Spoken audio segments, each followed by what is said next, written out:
Good morning, everyone, and welcome to the Office of Broadband Development's orientation to our Mapping and Data Resources webinar. My name is Angie Dickinson, and I am the Executive Director for the Broadband Office at DEED, which is Minnesota's Department of Employment and Economic Development. Today I am joined by my colleagues Diane Wells, Jennifer Frost, and Sonia Borgeson-Bethke. Before we start the orientation, I'd like to take a moment to cover some logistics for today's event. We are using the Teams platform, and all participants will be muted. However, please feel free to use the Q&A bubble, which is located at the top of your screen, to post your questions.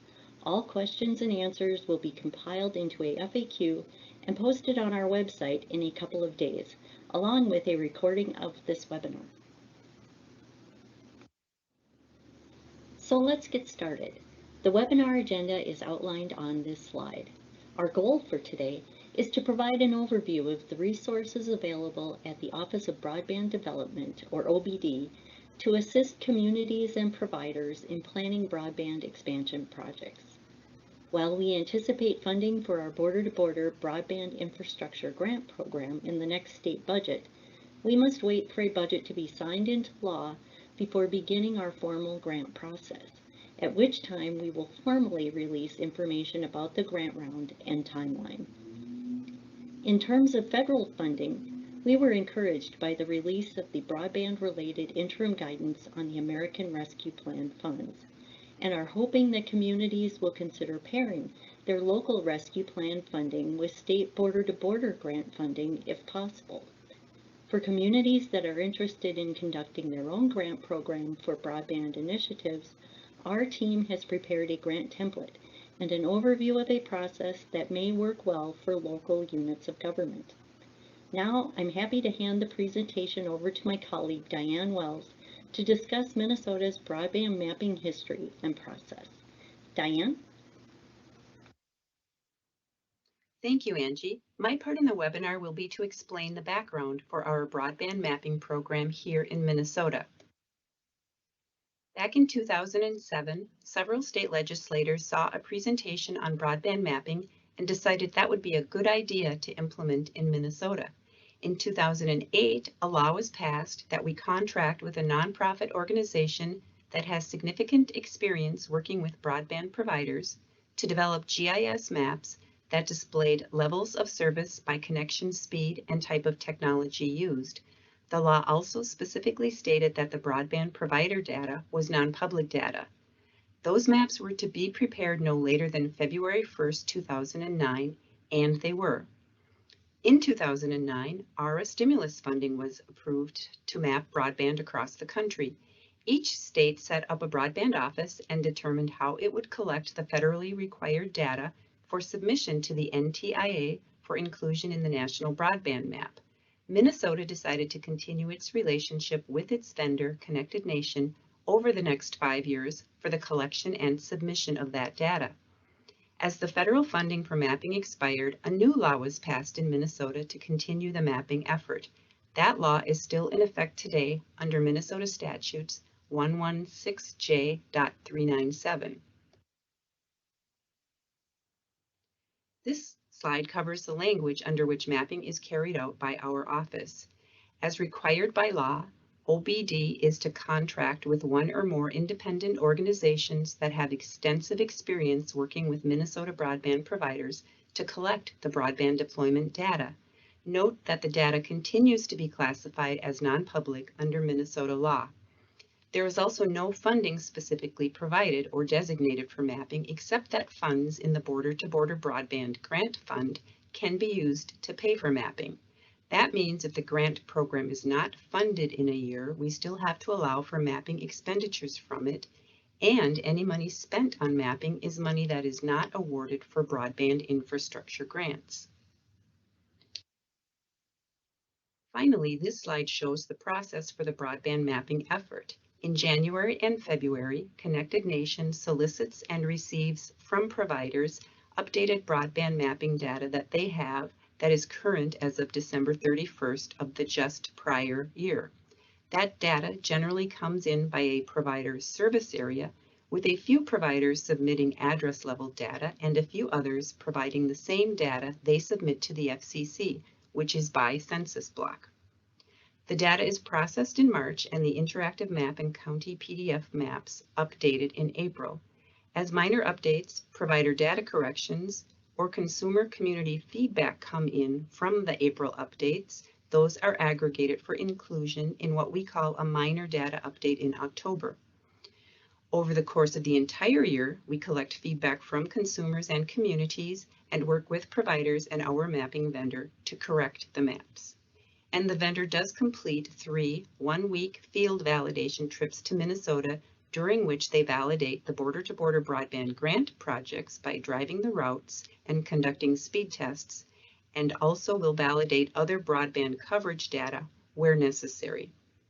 Now that you know the background for preparation of the maps, I'll turn it over to Jen Frost on our team to show what is available on OBD's website.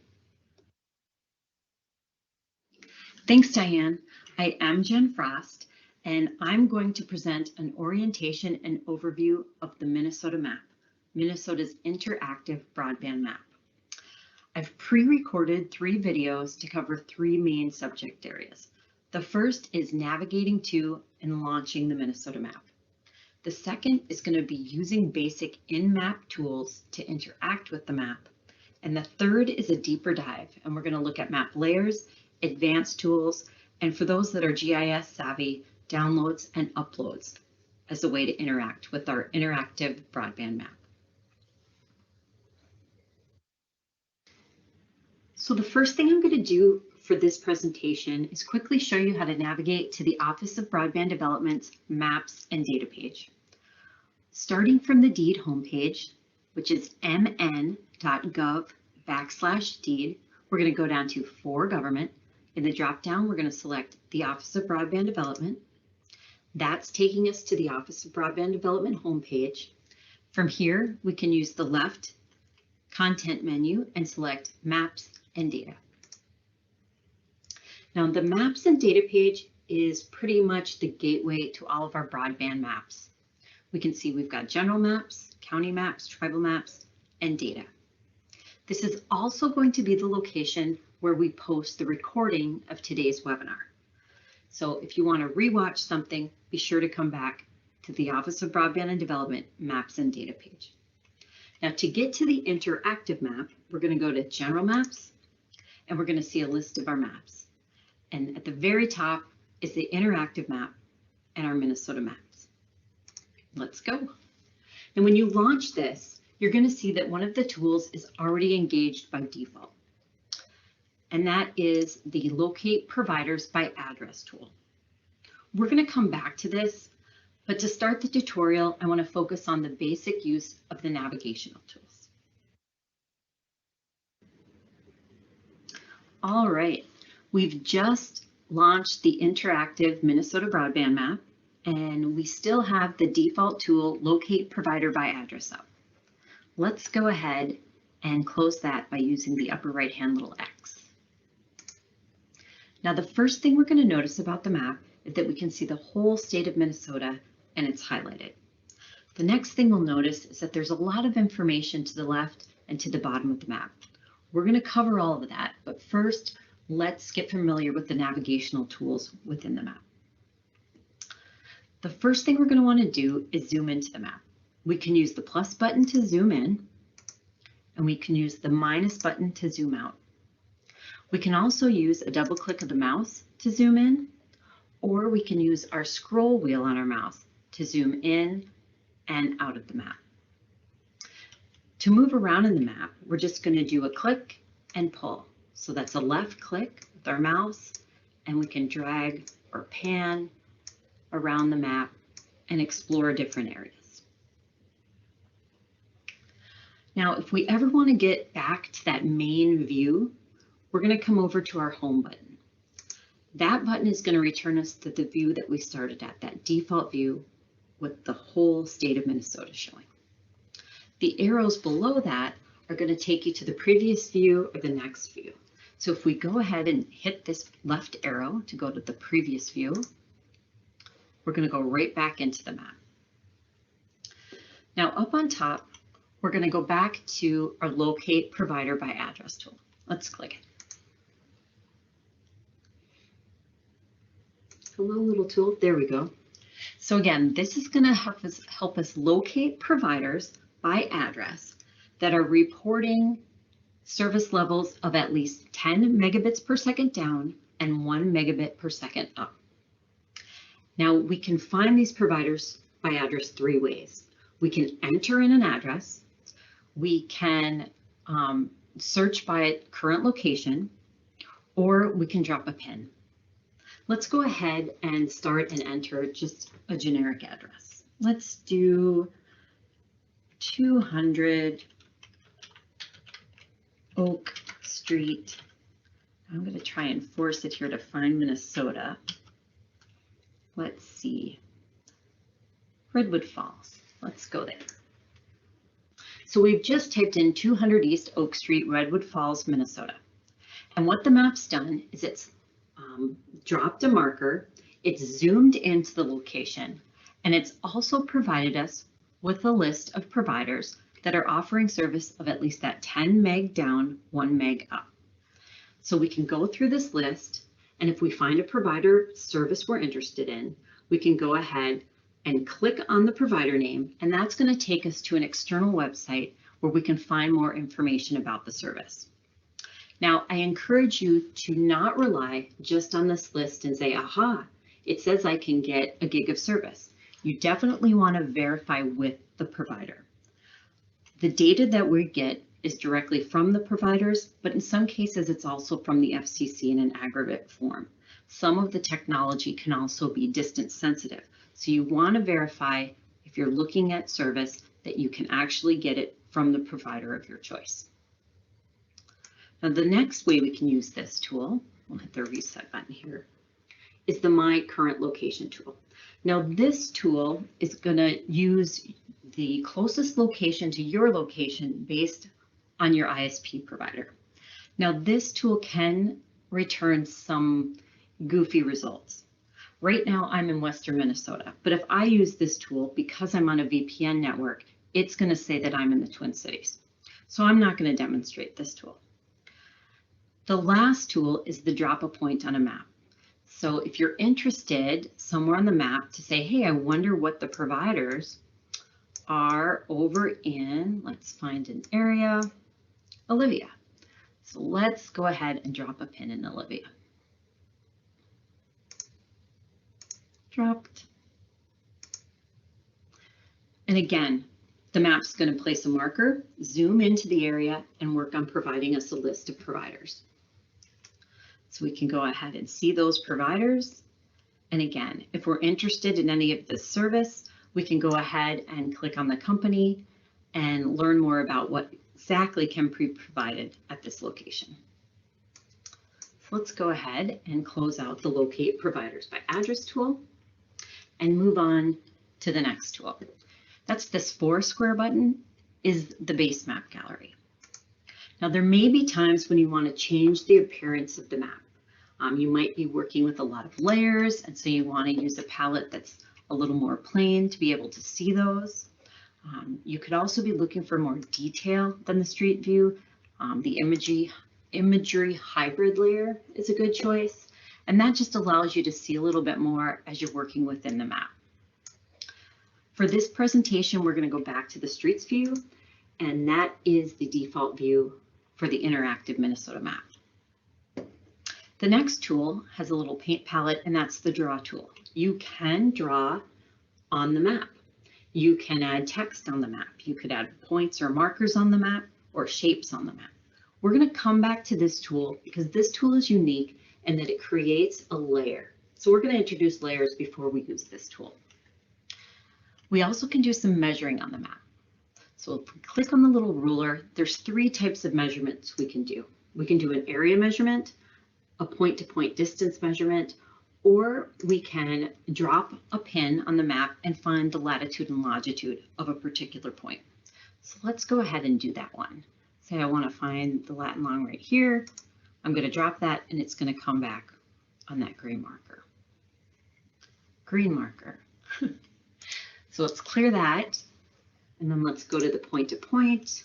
If I want to know how far something is, I can go ahead and say from this hospital, click and drag down to this road, double click, and that's going to tell me it's about a mile. I can clear that out. The same thing on the area. If I want to go ahead and click, I'll be able to draw a line. Every point I click, I can turn and draw it a different direction until I close up my area and find, double click to close and find the area of the shape I've drawn. So that's the measurement tool. The final tool is the share tool. Now there's sometimes where you've got a view of a map and you want to be able to share it with someone. This tool will allow you to do that using a link. And this is a pretty plain view, so we're not going to use this tool for this view. We'll use it for a fun tool. So we'll come back to this one and the drawing tool as soon as we finish covering the layers. So let's go ahead and go back to the default view and get ready to learn about our layers. All right, moving over to the left-hand side of our page, this is where our layers are housed. You can see that each layer has a little arrow or triangle on the left-hand side of it. When I click on that, it's going to allow me to expand and collapse the layer. When I expand the layer, I'm going to see some characteristic about the layer or some symbology. Each layer also has a little box. That's why I turn the layer on and off. So you can see when I've checked the layer, it lights up on the map. Now this layer is Built Grants upgraded fixed wireless sites. So that's what I'm looking at right here. These three dots are also going to give me more tools to work with this layer, and I'll cover a few of those. The Zoom tool will allow me to zoom right into the map at that layer. Transparency is going to allow me to use a slider to change how transparent or opaque the layer image is. Set visibility range is going to allow me to change how zoomed in or away, far away I need to be in the map for this layer to be engaged. And there's an easy way to see whether the layer is engaged with the map at the current zoom level. And that's if the layer is lit up. Down here, these layers are grayed out. That means I'm going to need to zoom in closer in my map before I'm able to see these anchor institution layers. And then move up, move down simply means I can move these layers up and down in order in the menu. This will be handy if I'm working between a group of layers and I don't want to have to scroll down back and forth to toggle between them. So I'm going to close that. Now, normally I'd like to go through every single one of these layers, clicking and showing you all the data. But at this point, I'm just going to go to one of our main key layers and point out some information. Probably the number one layer that people come to our map for is for our border-to-border grant eligibility layer. This says 2021 border-to-border grant eligibility. Again, we don't have confirmed funding yet for a 2021 program, although we are hopeful. But what this layer does is it is reporting the most updated information as of April 2021 based on current border-to-border grant eligibility requirements and statute. And so what this does is it shows us served areas, unserved areas, and underserved areas. And we can see that this is based on wireline broadband. So our green areas need to be wireline broadband of at least 100 megabits down and 20 megabits up. And that means that the area in green is served for our border-to-border grant program today. The purple area is going to be underserved areas of wireline broadband of at least 25 megs down, 3 megs up, but less than 100 megs down and 20 megs up. And that 100 megs down, 20 megs up again is our 2026 state goal. So we can see the purple areas that are underserved. The unserved area means that there's no wireline broadband of at least 25 megs down and 3 megs up. And those are the pink areas. There's another unserved and underserved layer on the map. and that's fixed terrestrial underserved and unserved areas. In this map, you'll note that we have no confirmed served areas. That's because this map simply shows all the layers reporting, including fixed wireless. So we still have an underserved area with the same conditions, at least 25 megs down, 3 megs up, but less than 100 megs down, 20 megs up in purple. And we still have an unserved area, which is less than 25 megs down or 3 megs up. The difference is it doesn't have to be wireline. So as you're looking at these areas, note the difference. This includes all the technologies reporting speeds. This includes confirmed wireline connections in these served areas. So let's leave this map or this layer engaged, and I'm going to zoom in a little bit. There's a couple things we might want to do if we're looking at planning or we're a community wondering, okay, we're underserved, what happens next? I'm going to go back up here to our to be built grant areas. I'm going to click on this layer. In this case, you can see there's some darker purple areas that have lit up on the map. This is going to tell me that if I'm looking to add service to this unserved area, that pink area underneath, that someone has already been awarded a border-to-border grant and is currently building out the network. So these are projects that are underway, but they're not yet completely built. Once they are completely built, they will change to the green color. But right now, they're just in progress. So if I want to know what's coming, I want to engage this to be built grant area. And as I'm looking at it, I can go ahead and click into it and say, oh, okay, Runestone is building a project here. And I can see the project name, the year, and then I can click here to get more information on that project on the Broadband website. So I'm going to close this. Another layer that is handy to look at to see if there's projects coming to your area is to go down here and look at the federal tab. This is going to include information on projects that are funded with federal dollars. There's a lot of historical funding of projects. We're not going to look at that. We're going to focus on two. One is the RDOF Auction 904. Now, there's still a lot of questions about this layer, and it's still in process. They're still reviewing long-term or the long-form applications. But if you're looking at planning, it's handy to know who has won the RDOF auction in your area.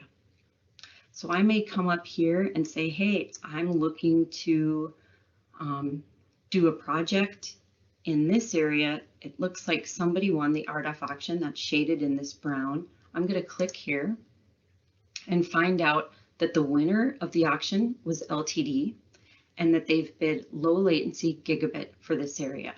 Now, if I'm hoping to get a project going, I may reach out to LTD and say, hey, what are your plans for building out this area? There's a longer time span that carriers can take to build out the RDOF areas. And so you may want to reach out to them and see if there's something that you can do to work together to get them to prioritize your area. Another federal funded program is the USDA Reconnect program. I'm going to click that layer. And that layer comes up again. These are going to be funded areas that are in the process of being built. So you can click on these areas and see who won the award. Oops, and this one, we're not far enough, so we're overlapping. So this is picking up an RDOF area and the Reconnect area. And this is information about the Reconnect area, and Consolidated Telephone Company has won this one. So if you're looking for a project in this area, you can see that there's been an award and someone is in the process of building out this area. So that's kind of that what's coming next and who's building it part of the presentation. I'm going to zoom out, leaving all those layers on. You can see quite a bit of information there. The next thing I'm going to show you is back to a tool that we have. I'm going to leave the to be built grant layers on. Another thing I'm going to show you is these are a little bit light, these light purple. I can definitely see them, but if I'm having trouble differentiating them from the other purple area, I can go in and change the transparency of those. As discussed, maybe I want to make it a little more opaque so it pops. Now, the more opaque it gets, as I zoom in, I'm not going to be able to see underneath that layer, and it's going to cover the layers. But I'm going to go ahead and do that so I can definitely see which layers are to be built. And in this way, I'm going to go back to our draw tool. One of the ways people use the draw tool is to demonstrate that a project area that they're working on or applying for is in an eligible grant area. So I'm going to go ahead and click on the draw tool.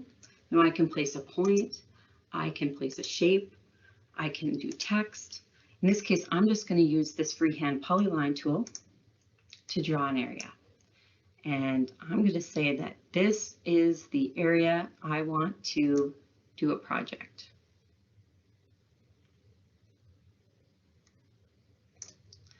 And I've drawn my area, and I'm going to go ahead and close this. And now I can see that I've created a layer over here. It's called lines, and I can turn that layer on and off. Now, if this is going to be the project area that I want to do, I can also go ahead and export the map and create a PDF or a JPEG of this area.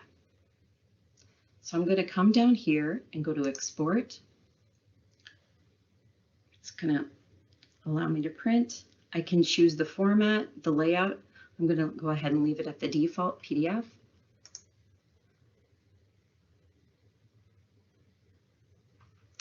That's going to create a print for me. And when it's done, I can go ahead and click, and I can see that I've printed my map. I can download that, I can print it out, however I want to use that map. So I'm going to go ahead and, close that, and I'm going to take this away. Now, another tool I talked about coming back to in the maps, I'm going to find a fun one. I'm going to pull off this layer and put on these max advertised speeds. I think this is a fun, colorful layer. So let's look at an area.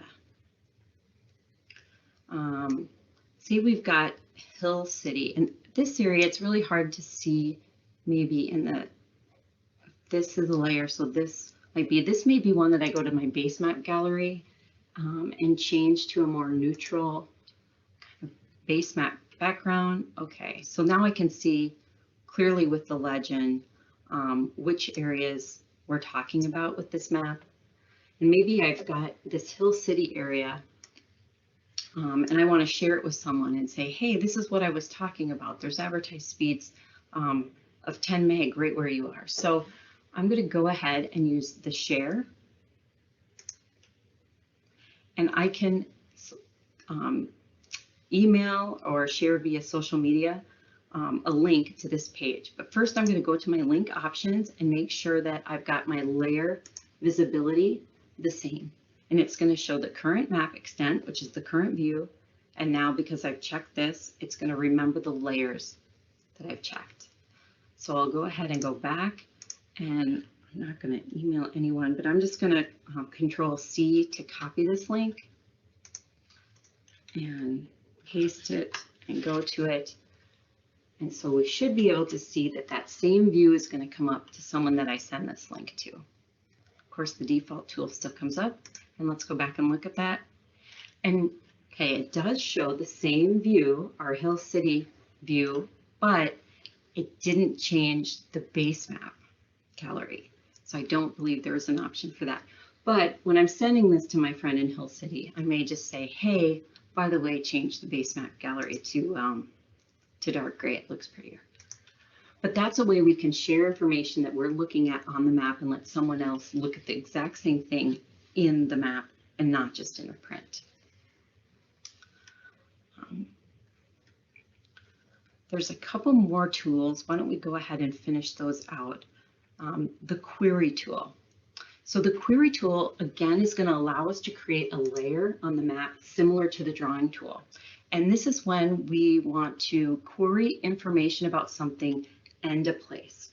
So the information we're querying is about broadband data. I'm going to go ahead and query Swift County because I'm a resident of Swift County. So when I query, I'm going to click in my search. It's going to be preloaded with counties. And going down to Swift, I'm going to click that. And I can go ahead and apply, or I can go to the result layer name and edit this. Right now it's going to say locate county plus broadband data query result. Since it's going to be a layer on my map, I'm going to just name it Swift. I can go ahead and apply that. And it's zooming right to the map with this advertised layer still on. And I'm going to remove that. It's zooming right into Swift County, so I can see that. It's providing me some information on the broadband in Swift County.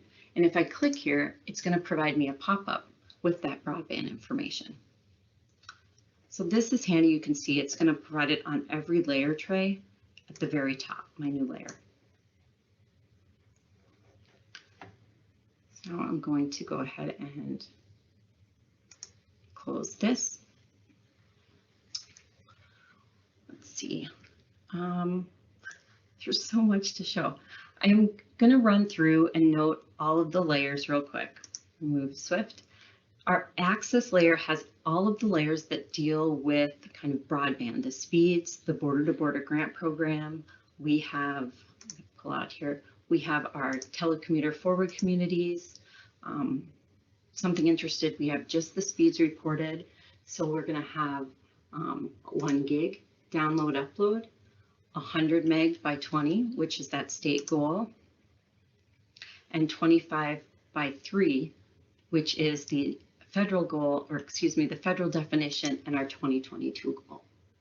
So we can see these are all the same color orange in the legend, but when we click them all, because they're overlapping, we end up with the areas that are served the most having the darkest layer and those that are served the least having the lightest. And as we back out of that, we can kind of see as we remove the speeds and the speeds get higher, we have less coverage in the state. It's just kind of a fun way to look at that, those layers. Another fun layer group to look at is by technology, and this is a 10-1 layer. So this is fiber broadband reported, cable, DSL, fixed wireless. We do have mobile, but I'm not going to click on that layer. So we can look at all these together, kind of get a picture, a mosaic of coverage in the technology type in Minnesota. We talked about our unserved and underserved areas. Going down here, there's 3 tabs. We talked about the federal funding program areas of RDOF and USDA Reconnect. I do want to note, if you're looking for more information on those, you can go to this information tab. It's going to provide you with links on federal funding deployment programs. That's going to take you to the FCC site or the USDA site, depending on which program you're looking at. We didn't talk about the education and income tab yet, and we've added a layer here, the low to moderate income data layer. This was to help those folks applying for the CDBG program to be able to engage with the layer to help them determine eligibility. It doesn't say that if a project is in this area, it's eligible. It's just for informational purposes. And we have a disclaimer there.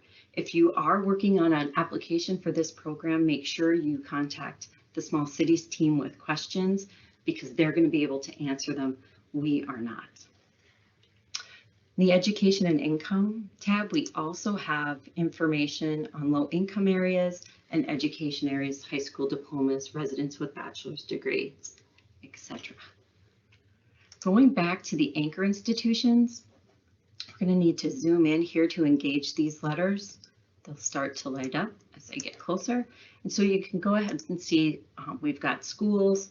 If you click on a school, a pop-up will be there. There's two schools. There's Sauk Center Secondary and there's Sauk Center Elementary. We can get information on the district connectivity by clicking this link and going to connectk12.org. We've got private schools. We have libraries. Again, if we get to a library and we click on it, hello libraries. Oh, there they are. It's going to give us information about that library. Medical healthcare facilities, public safety facilities, and university and colleges are also in our anchor institution layer tab. Going down below, the tower and boundary information. So we do have information on FCC registered antenna structures. They're all going to come up. And then we have career force locations. They'll come up. They're a little harder to see. There's one right there. Oops. And then boundary-based layers. And these are really handy layers. We have census blocks. We have, it's going to take a little bit, a big layer. Oh, we're not engaged with the map enough yet. Here. So now we see we are, and it's these layers. Congressional districts. County boundaries, electric utility boundaries, telephone exchange boundaries.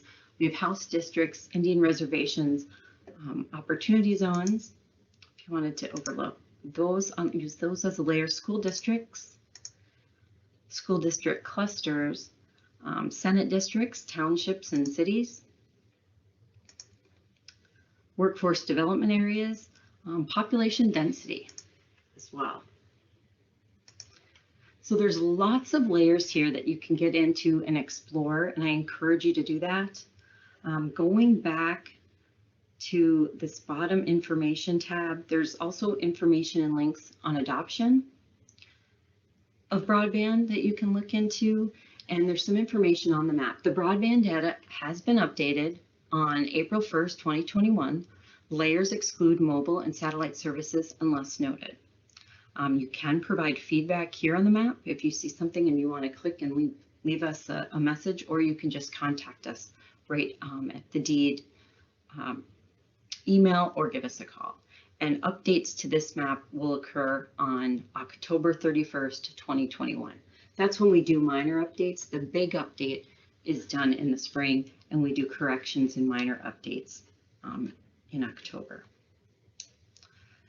Now, one of the questions we often get is, can we download this data? Can we take your broadband eligibility layer and use it on our map? And the answer is yes. You can download the grant eligibility layer right here. It's going to take you to a different site because these are very large ArcGIS files. You can also download the border-to-border grant built, non-built data, and you can download broadband household demographics by census block. These are all GIS sites, and they'll take you to another website, as I said. The providers by county list is a handy list for any community that just wants to publish, here are the broadband providers in our county. And like it says, it's just a list, and that's going to list out all of the counties. So you can download this by PDF or Excel and go ahead and pull out your county's information and include that as a tool for your residents. Now, we talked about querying data, we talked about exporting the map, and now we're going to talk about adding data. This is the last kind of advanced tool, and we can add data in a couple of ways. We can add it through ArcGIS Online. We can go ahead, there's feature services or image services available, and we can search for those by subject, and then if we find one we like, we just hit add, and it's going to bring it into the map. I'm going to do that with this terrain data. This one is going to ask me to access the item on ArcGIS Online. If I don't have a membership to ArcGIS, I'm not going to be able to add this layer. Some of the layers are free, some are not. If you have that membership, feel free to use this ArcGIS online add tool. For the URL add, again, if you have an ArcGIS server web service, you can go ahead and add a URL here and it'll add it to our map. And there are typically some sample URLs available, and I'm not seeing those now, so I'm not going to add them. But if you do have this, just enter the URL here and you'll be able to add those layers. Finally, you can add layers to the map on a file basis. So if you have an ArcGIS shapefile, a CSV file, or KML file, you can go ahead and upload that file, just drag it right here and add or browse, search, and add that layer right into our map. These are typically going to be for a more advanced user of GIS if you have a GIS staff person. I think I've covered most of it. I think it would be really fun to go through all the layers and explore them. But for this, at this point, I think we'll call it a day with our Minnesota Broadband Interactive Map. Thank you.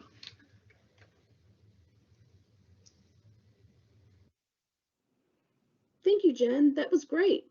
I'll take it from here and talk a little about the Border to Border Broadband Development Grant Program. My name is Sonia Borgeson-Bethke, and I also work in the Office of Broadband Development as one of the grants administrators.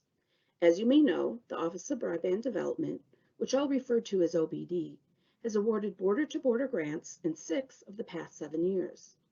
We anticipate that there will be funding this year for the border-to-border grant program, but need to wait for the biennial state budget to be signed into law before announcing the next grant round. In the meantime, I will review where to find information from past grant rounds in case you want to explore leveraging local fiscal recovery funds with border-to-border grant funds. Please note, because the language has not been finalized in the bill authorizing funding for the border-to-border grant program, we don't yet know that federal funds will be allowed as a source of matching funds. Also, keep in mind that some of the parameters for past applications and grant funding might change for future grant rounds.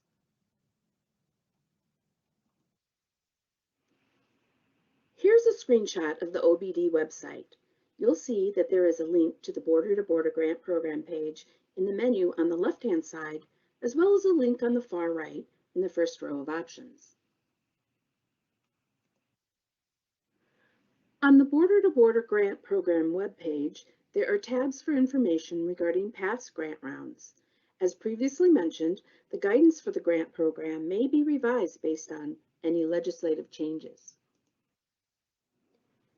Although we're not able to provide specific guidance for future grant rounds, I'll review the timeline for a typical border-to-border grant round. First, during the summer months, the selection and scoring criteria will be posted on the OBD website. The selection and scoring criteria from last year's grant round can be found on the 2020 application process tab. If funding is approved for 2021, there will be a new tab with application information. To reiterate, the selection and scoring criteria for a future grant round may differ from that of 2020 and past grant rounds.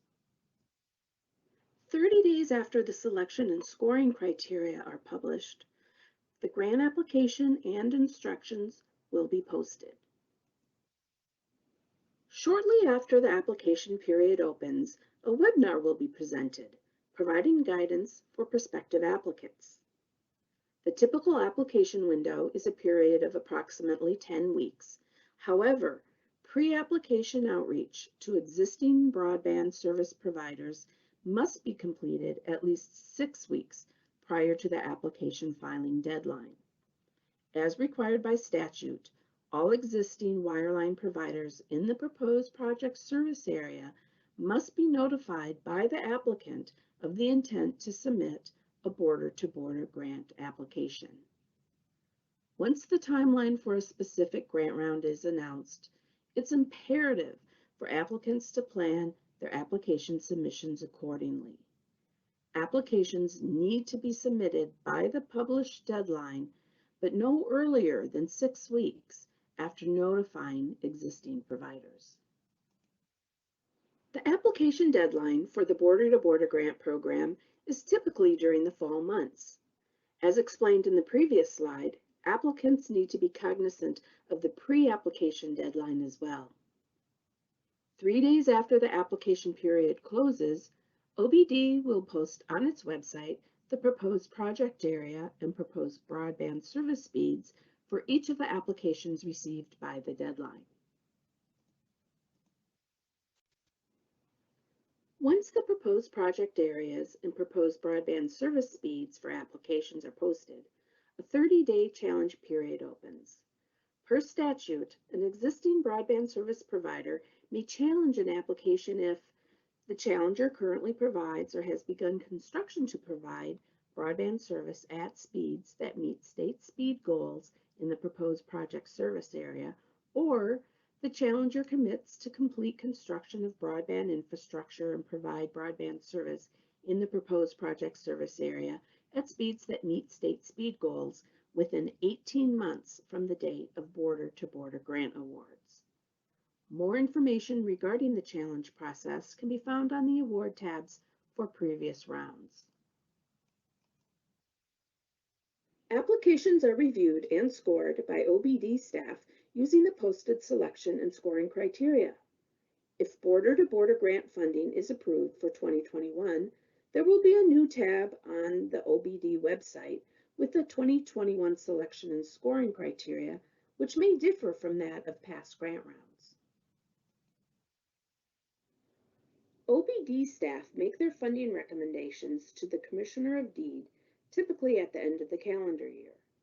The Commissioner reviews OBD's recommendations and makes the final funding decisions for the grant round.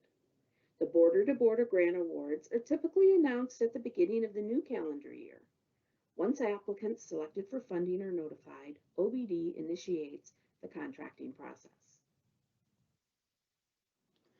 The contracting process usually occurs during the months of February and March, with grant contract agreements fully executed in time for the spring construction season. Border-to-border grantees may initiate their funded projects once their grant contract agreements have been fully executed. I hope this generic timeline helps your planning, whether you're considering applying for border-to-border funding in a future grant round and or thinking about developing your own grant program to award local fiscal recovery funds for the development of broadband infrastructure in your community. Although the application process I've described can stretch as long as 9 months for the border-to-border grant program, the timeline can be adapted for a shorter duration. Next, Diane will share a template based on the border-to-border grant application that can be used by local units of government for their own broadband infrastructure grant programs. But before I hand it off to Diane, I want to make sure you know how to sign up for OBD updates. On the homepage of the OBD website, there's a Contact Us link in the menu on the left-hand side, as well as on the bottom of the page. On the contact page, simply subscribe to Broadband Updates, and you will receive information regarding future border-to-border grant rounds once that information becomes available. Thanks, Sonia. I just want to circle back to one of the reasons we are doing this webinar and then wrap it up. OBD has been getting more questions than usual lately, and in talking to the Association of Minnesota Counties about the survey they did on broadband resources that were needed, it became apparent that it would be helpful to remind everyone of the information we have on our website. In addition to what Jen and Sonia have gone over, we also decided that a grant application template might be a good resource. So we went through what we've been using for the past several years and pulled the questions that seemed most relevant to a local grant process. These next 3 slides contain those questions, and we will also post the application template on the website with this webinar. This first slide covers the basic background information on a project: name, applicant, location of project, high-level cost, technology that would be used, speeds, and why funding is needed. The next slide goes into a little more detail of the proposed project, including the design, the budget, and the timeline, as well as proposed pricing and how it would be advertised. The last slide on the application template addresses the provider partner's commitment by covering their capabilities and suggestions for what to include in a contract. Again, we'll have the template posted on the website, so if you want to use it, you can modify it to fit your community's needs. Next, a few things to keep in mind. The template could be used to stand up a local grant program if the need is there in your community.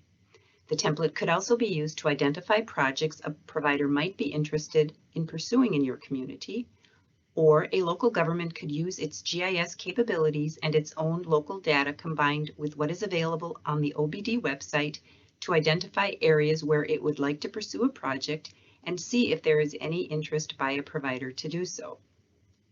Remember to ensure any process you want to use and funding you intend to award follow the funding guidance for those dollars and that you follow any requirements you have when awarding funds. For CARES Act funding for broadband, our observations were that processes ranged from the issuance of full RFPs to emails to interested entities soliciting projects to a township posting notice on its website that it would pay for line extension charges. In conclusion, we just want to reiterate that we are still awaiting funding for the state border-to-border broadband infrastructure grant program, so cannot discuss a 2021 grant round other than if funding is received to expect a process similar to what Sonia covered. We do have resources available on the OBD website to help prepare for federal funding and the potential state funding. Those resources include maps, provider lists, and an application timeline and template. If there are other items that we can assist with, please ask questions. Finally, we want to emphasize that if broadband is a need in your community, be ready. Thank you for your time in attending this webinar. The office email address and phone number are on this last slide so that you can contact us. We will also respond to questions submitted during this webinar, and all written responses will be posted on the website along with a recording of the webinar under the Maps and Data section. To sign up for updates, you can subscribe on the Contact Us page of the website. Again, thank you, and we look forward to your questions.